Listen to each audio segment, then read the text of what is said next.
भोंदू अशोक खरात प्रकरणात आयकर विभागाची एंट्री, खरातच्या मालमत्ता आणि कोट्यवधींच्या व्यवहारांची तपासणी होणं, देणगीदार, भागीदार आणि आर्थिक मदत करणारे रडार। भोंदूबाबा खरातच्या संस्थांचा पाणी पुरवठा बंद, दारणा धरणातून रोज 39 लाख लिटर पाणी मिळत होतं। श्री शिवनिका संस्थांना दिलं जात होतं मराठवाड्याच्या हक्काचं पाणी।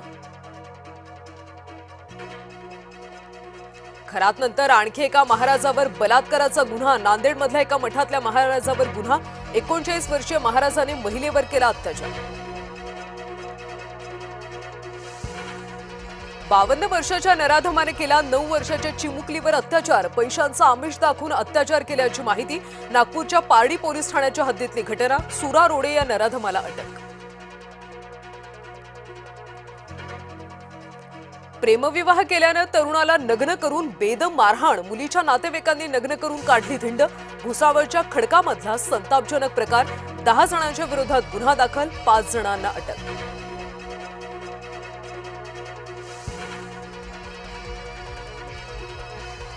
दाऊद इब्राहिमच्या रत्नागिरीमधल्या मालमत्तांचा लिलाव, रत्नागिरी जिल्ह्यातल्या 4 कृषी मालमत्तांचा लिलाव, केंद्र सरकारनं 5 मार्चला लिलाव प्रक्रिया पूर्ण केली।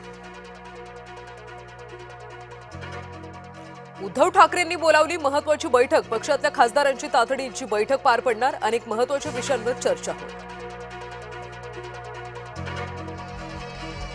प्रत्येक मतदारसंघात संविधान भवन उभारणार, मंत्री उदय सामंत यांचा निर्णय, भवनासाठी प्रत्येकी 3 कोटी रुपये मंजूर होणार।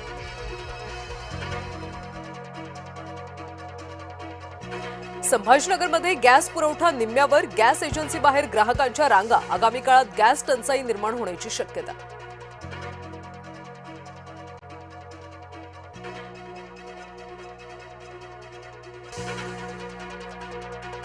गॅस तुटवड्यानं चुलीवर स्वयंपाकाची वेळ, धुळ्यामध्ये शिवभोजन बंद करण्याची वेळ।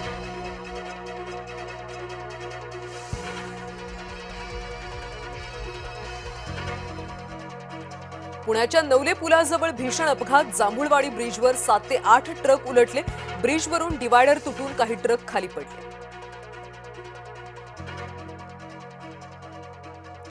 रानटी हत्तींच्या कळपानं शेतकऱ्यांचं मोठं नुकसान, आमदार नाना पटोले यांनी घटनास्थळी केली पाहणी, घटनेची माहिती विधानसभेत मांडणार असल्याची पटोलेंची माहिती। ओंकार हत्ती पुन्हा दोडामार्ग सासोलीत परतला, काजू हंगाम सुरू असल्यानं शेतकरी चिंतित।